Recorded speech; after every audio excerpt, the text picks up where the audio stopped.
Peter Thiel, the founder or co-founder of PayPal, a billionaire entrepreneur and investor, asked this question about why. What is your fundamental truth? And he says that in any society, change has been driven by small groups of people bound together with a single sense of mission. They've changed the world for the better, and he talks about examples like the Founding Fathers or the Royal Society, or in technology as well. There's always examples of these small groups of people with a mission who've changed everything.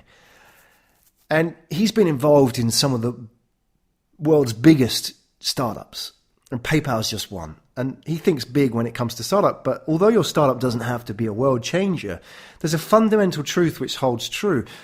And this is the question that he asks, which is going to help you understand what idea you need to think about. What important truth do very few people agree with you on? Let me repeat that again. What important truth do very few people agree with you on?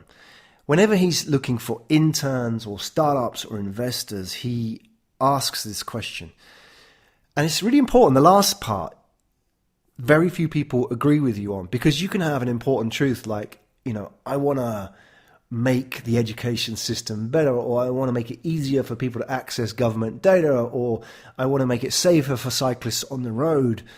But that last part, do very few people agree with you on, is key, because lots of people think about those important truths and they're out there already building products and services to find solutions for them. So if you said, our educational system is broken and it urgently needs to be fixed, well, sure, you want to change something that's broken, but then everyone else thinks the same too.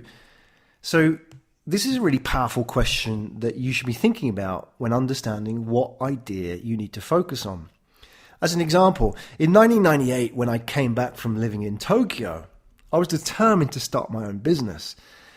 In Tokyo, I had seen firsthand the spread of mobile technology in Japan. In particular, I saw how young Japanese high school girls were adopting their father's mobile phones, and back then, pagers, and turning them into chat devices. I was convinced that this too would happen in the rest of the world. So, think about that question. What important truth do very few people agree with you on? My important truth was I saw something that was going to change, and I believed there was an opportunity there. I believed you could build a business around that fundamental truth. And the next part is really crucial. Do very few people agree with you on? Now, back then in 1998, it was a very different world from what we know then. We're just kind of in the dot-com era. And when I went out and started talking to companies and started talking about young people and mobile phones, they didn't get it. They knocked me back. They started saying stuff like, hey, it ain't going to happen here. Japanese love small, dinky things. And, here in the West, we have big screens and we have the internet and we have computers. Or, that's just Japanese fashion. People aren't going to use that kind of texting or messaging over here because we have email, instant messenger, and all that kind of stuff. All these kind of excuses we're throwing out there. I knocked on the door of Nokia back in 1998, and they said to me, we don't do kids. Because at the time, they didn't get it. They didn't understand that young people were key to the future of their brand, and they were very much. So by 1999, it was a fundamental truth that very few people agreed with me on, and it created a basis for a business, which for me generated a significant income for, about 12 years.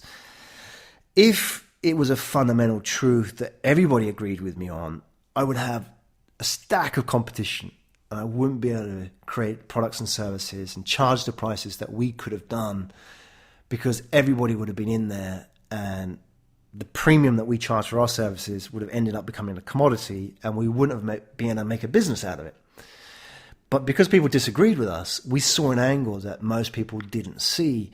So it's really important, when you think about your idea, go back to that question. What fundamental truth do very few people agree with you on? And think about that in two aspects. What is the fundamental truth, the important idea that you think will create a business opportunity for you, or an area of growth, or, an opening, a window opening for you to get in and do something? And what is it that people disagree with you on? Because that is where you'll be able to make your stand and plant your flag and be different and get noticed.